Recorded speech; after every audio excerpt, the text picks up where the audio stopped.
बिदर जिले के बसवा कल्याण कस्बे में प्राइवेट स्कूल बसों के खिलाफ एक विशेष चेकिंग ड्राइव चलाया गया। इस अभियान की निगरानी डिप्टी सुपरिंटेंडेंट ऑफ पुलिस मडौलप्पा ने की, जिसमें ट्रैफिक पुलिस की टीम ने स्कूल बसों के दस्तावेजों और सुरक्षा इंतजामात की सख्त जांच की। बताया जा रहा है कि प्राइवेट स्कूल बसों के खिलाफ लगातार कई शिकायतें मिल रही थी। इन्हीं शिकायतों के आधार पर डिप्टी सुपरिंटेंडेंट ऑफ पुलिस मडौलप्पा के निर्देश पर सर्कल इंस्पेक्टर अली साहब और ट्रैफिक पुलिस स्टेशन की टीम ने स्कूल बस ड्राइवरों और मालिकों के साथ एक अहम बैठक आयोजित की।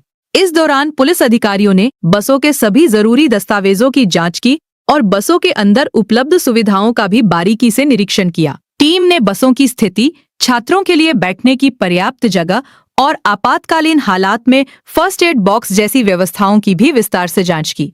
अधिकारियों ने साफ तौर पर निर्देश दिया कि ट्रैफिक विभाग और सरकार की ओर से जारी सभी गाइडलाइंस का सख्ती से पालन करना अनिवार्य है। पुलिस ने चेतावनी दी कि यदि कोई भी स्कूल बस ड्राइवर या मालिक नियमों की अवहेलना करता पाया गया तो उसके खिलाफ सख्त कानूनी कार्रवाई की जाएगी। डिप्टी सुपरिंटेंडेंट ऑफ पुलिस मडौलप्पा ने स्पष्ट कहा कि बच्चों की सुरक्षा सर्वोच्च प्राथमिकता है और स्कूल प्रबंधन को इस मामले में किसी भी तरह की लापरवाही नहीं करनी चाहिए। ಎಲ್ಲ ಬಸವ ಕಲ್ಯಾಣದಲ್ಲಿ ಮುಖ್ಯವಾಗಿ ಬಸವ ಕಲ್ಯಾಣ ನಗರದಲ್ಲಿ ಮತ್ತೆ ಅದಕ್ಕೆ ಸುತ್ತಮುತ್ತಲಿರುವಂತ ಎಲ್ಲ ಹಳ್ಳಿಗಳಲ್ಲಿ ಶಾಲಾ ವಾಹನಗಳೇನು ನೀವೇನು ಎಲ್ಲ ಶಿಕ್ಷಣ ಸಂಸ್ಥೆಗಳಿಗೆ ಸಂಬಂಧಪಟ್ಟಂತೆ ಶಾಲಾ ವಾಹನಗಳೇನು ಈಗ ನಮಗೆ ಶಾಲೆಗಳು ಪ್ರಾರಂಭ ಆಗುವಂತ ಸಮಯ ಹೌದಲ್ವಾ, ಈಗ ರಜೆ ನಡೀತಾ ಇದೆ।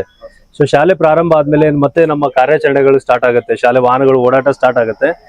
ಆ ಎಲ್ಲಾ ವಾಹನಗಳನ್ನ ನಾವು ಇವತ್ತು ಪರಿಶೀಲನೆ ಮಾಡೋಣ, ಅದರಲ್ಲಿ ಏನೇನು ಫ್ಯೂಚರ್ಸ್ ಇರಬೇಕು, ಇನ್ನು ಏನ್ ನೀವು ಇಂಪ್ರೂವ್ ಮಾಡ್ಕೋಬೇಕು। ಸೊ ಎಲ್ಲರ ಉದ್ದೇಶ ಏನು ಅಂತಂದ್ರೆ ಕೊನೆಯಲ್ಲಿ ನಾವು ಸೇಫ್ ಆಗಿ ಮಕ್ಕಳನ್ನ ಕರ್ಕೊಂಡು ಒಯ್ದು ಮತ್ತೆ ವಾಪಸ್ ಅವರಿಗೆ ತಂದು ಕೊಡುವಂತ ಕೆಲಸ ಆಗ್ಬೇಕು ಅನ್ನೋ ಸಲುವಾಗಿ ಇವತ್ತು ನಾವು ನಿಮ್ಮೆಲ್ಲರನ್ನ ಕರೆಸಿದ್ವಿ।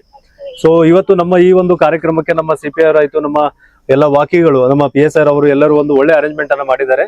So very thankful for that. So ತಮಗೆಲ್ಲರಿಗೂ ಒಂದು ವಿಷಯ ಬಹಳಷ್ಟು ಸೂಕ್ಷ್ಮವಾಗಿರುವಂತ ವಿಷಯ, ಅರ್ಥವಾಗಿರುವಂತ ವಿಷಯ। ಈಗ ಎಲ್ಲರೂ ಕೂಡ ಮಕ್ಕಳು ಮೊಮ್ಮಕ್ಕಳು ಎಲ್ಲರೂ ಇರೋರೇ ಅಲ್ವಾ। ಸೊ ಏನಾಗುತ್ತೆ, ನೀವು ನಿಮ್ಮ ಮಕ್ಕಳನ್ನ ಎಷ್ಟೊಂದು ಕಾಳಜಿ ವಹಿಸಿರ್ತಾರಲ್ವಾ, ಅದೇ ರೀತಿಯಲ್ಲಿ ಬೇರೆ ಪೇರೆಂಟ್ಸ್ ಏನಿರ್ತಾರೆ, ಪಾಲಕರೇನಿರ್ತಾರೆ, ನಿಮ್ಮನ್ನ ಅಷ್ಟೇ ಒಂದು ಮುತುವರ್ಜಿಯಿಂದ ತಮ್ಮ ಮಗುವನ್ನ ದಿನ ಬೆಳಗ್ಗೆ ತಂದು ನಿಮ್ಮ ಕೈಗೆ ಒಪ್ಪಿಸ್ತಾರೆ, ಹೌದಲ್ವಾ। ಒಪ್ಪಿಸಿರೋದ ಅರ್ಥ ಏನು, ನಾನ್ ನನ್ನ ಮಗುವನ್ನ ನಿಮ್ಗೆ ಹ್ಯಾಂಡ್ ಓವರ್ ಮಾಡ್ತಾ ಇದ್ದೀನಿ, ನೀವು ಸೇಫ್ ಆಗಿ ಶಾಲೆ ಕರ್ಕೊಂಡು ಹೋಗಿ ವಾಪಸ್ ತಂದು ಬಿಡ್ಬೇಕು ಅಂತ ಹೇಳಿ। ಸೊ ಅಲ್ಲಿಂದ ಪ್ರಾರಂಭ ಆಗುತ್ತೆ ಜರ್ನಿ।